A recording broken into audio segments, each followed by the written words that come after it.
Evening guys, কেমন আছো সবাই? আজকে আমি এসেছি, আমার পিছনে অবশ্যই তোমরা দেখতে পাচ্ছ পাটের জমি।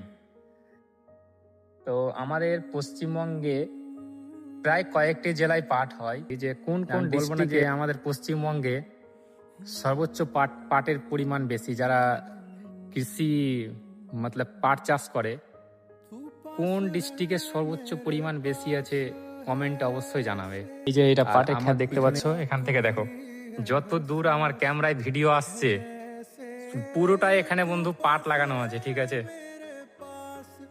এটা আমাদের মালদা ডিস্ট্রিক্ট। তো এবার তোমরা কোন ডিস্ট্রিক্ট থেকে ভিডিওটা দেখছো অবশ্যই কমেন্ট করে জানাবে। সকালকে ধন্যবাদ আমার ভিডিওগুলো প্রতি দেখার জন্য। তোমরা একটু করে শেয়ার করবে, আমাকেও সাপোর্ট করবে। আমিও একটা ছোট্ট ক্রিয়েটার, তো তোমরাও আমাকে সাপোর্ট করবে। ধন্যবাদ।